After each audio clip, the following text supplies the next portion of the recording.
بسم اللہ الرحمن الرحیم۔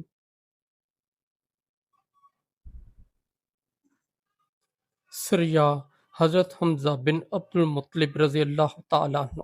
اسلام کا پہلا عسکری مشن۔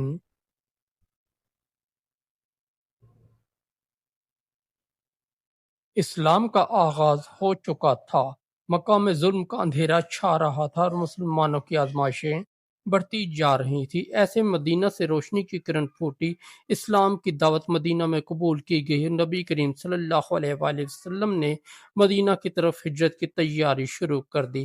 اسی مرحلے پر اسلام کے دفاع کے لیے پہلا عسکری مشن روانہ کیا گیا۔ اس عظیم مشن کی قیادت سونپی گئی ایسے مرد مومن کو جو شیر خدا، شیر مکہ، اسلام کے عظیم ترین محافظوں میں سے تھے، حضرت حمزہ۔ مدینہ کی طرف ہجرت سے پہلے مکہ کی زمین مسلمانوں کے لیے تنگ ہو چکی تھی، ظلم کی انتہا ہو چکی تھی۔ ہر گلی، ہر کوچہ، ہر بازار میں صرف ایک آواز سنائی دیتی تھی: محمد کا دین چھوڑ دو۔ لیکن ان مٹھی بھر صحابہ نے، جن کے دل ایمان سے لبریز تھے، یہ فیصلہ کر لیا تھا کہ وہ جان دے سکتے ہیں مگر حق نہیں چھوڑ سکتے۔ اس نازک وقت میں اسلام کے تحفظ کے لیے ایک تاریخی قدم اٹھایا گیا۔ یہ اسلام کا پہلا عسکری مشن تھا جسے ہم آج سریہ حمزہ کے نام سے جانتے ہیں۔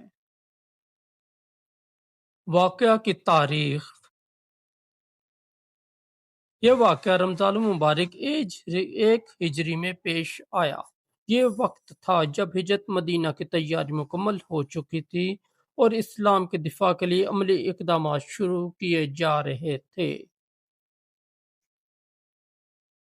مشن کا مقصد: مکہ سے قریش کا ایک تجارتی قافلہ شام کی طرف جا رہا تھا۔ یہ قافلہ ابو جہل کی قیادت میں روانہ ہوا۔ اس قافلے میں مسلح افراد شامل تھے، وہ صرف 300۔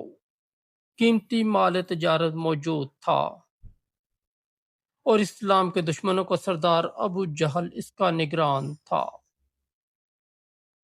نبی کریم صلی اللہ علیہ وآلہ وسلم نے حضرت حمزہ بن عبد المطلب کو حکم دیا کہ اس قافلے پر نظر رکھو۔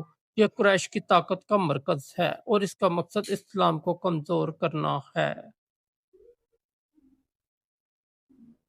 حضرت حمزہ کی قیادت۔ حضرت حمزہ اس مشن پر صرف 30 مہاجر صحابہ کے ساتھ روانہ ہوئے۔ یہ لشکر چھوٹا تھا، ان کے پاس ساز و سامان کم تھا، تلواریں پرانی تھیں، سواری محدود تھی، لیکن ان کے دلوں میں جو چیز تھی وہ دشمنوں کے پاس نہیں تھی: ایمان، اخلاص اور قربانی کا جذبہ۔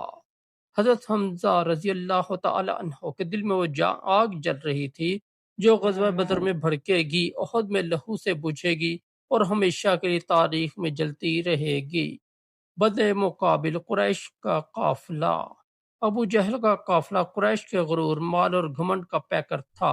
ابو جہل کو خبر ملی کہ ایک چھوٹا سا اسلامی لشکر راستے میں موجود ہے۔ اس کے چہرے پر تمسخر پیدا ہوا: حمزہ، صرف 30 لوگ، ہم 300 ہیں۔ لیکن وہ اس حقیقت سے غافل تھا کہ اللہ تعالیٰ کی مدد تعداد سے نہیں، نیت سے آتی ہے۔ سامنے آمنے جھڑپ سے پہلے دونوں فریقین ساحل بحیرہ احمر کے مقام پر آئس پر ایک دوسرے کے سامنے آئے۔ یہ وہ لمحہ تھا جہاں ایک طرف حق تھا مگر تعداد کم، دوسری طرف باطل تھا مگر اسلحہ زیادہ۔ حضرت حمزہ کے دل میں جنگ کا عزم تھا مگر وہ نبی کریم صلی اللہ علیہ وآلہ وسلم کی حکمت کو بھی جانتے تھے۔ صلح کا فیصلہ۔ اسی لمحے اللہ تعالیٰ نے ایک اور بندے کو سبب بنایا: مجدی بن عمرو۔ وہ ایک غیر مسلم تھا مگر اس کی فطرت میں صلح پسندی تھی۔ اس نے دونوں طرف بات چیت کروائی اور قافلہ بغیر جھڑپ کے واپس روانہ ہو گیا۔ یوں خوریزی کے بغیر یہ مشن مکمل ہوا۔ نتائج اور اثرات۔ یہ واقعہ صرف ایک عسکری جھڑپ کا موقع نہیں تھا،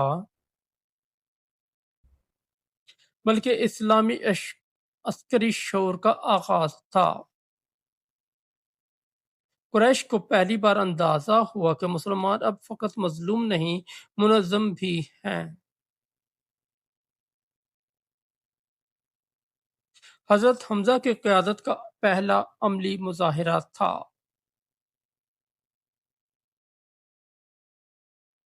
مسلمانوں کے دلوں میں اعتماد پیدا ہوا کہ اب ہم دفاع بھی کر سکتے ہیں۔ حضرت حمزہ کی شخصیت کی جھلک۔ آپ نبی کریم صلی اللہ علیہ وآلہ وسلم کے چچا تھے، مگر ایمان لانے کے بعد آپ نے اپنی جان، طاقت اور حیثیت سب اسلام کے لیے وقف کر دی۔ آپ کا لقب اسد اللہ یعنی اللہ کا شیر نبی کریم صلی اللہ علیہ وآلہ وسلم نے خود عطا فرمایا۔ سریہ حمزہ کے بعد انہوں نے ہر معرکے میں دشمن کے دانت کھٹے کیے، اور غزوہ احد میں جب وہ شہید ہوئے تو فرشتے بھی رو پڑے۔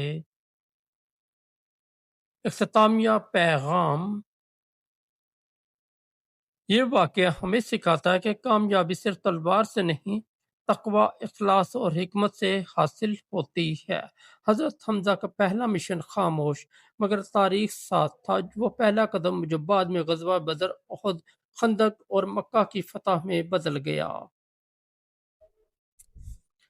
آج جب ہم حضرت حمزہ کا نام لیتے ہیں تو ہمیں صرف ایک شہید یاد نہیں آتا، ہمیں یاد آتا ہے ایک عظیم رہنما، ایک سچا مجاہد اور ایک ایسا انسان جس نے اسلام کے دفاع کی بنیاد رکھی۔ دوستوں، اگر آپ کو ہماری سٹوری اچھی لگی تو ہمارے چینل کو سبسکرائب کر دیں، اس ویڈیو کو لائک اور دوستوں کے ساتھ شیئر کر دیں، اور کمنٹ سیکشن میں اپنی رائے کا اظہار ضرور کریں۔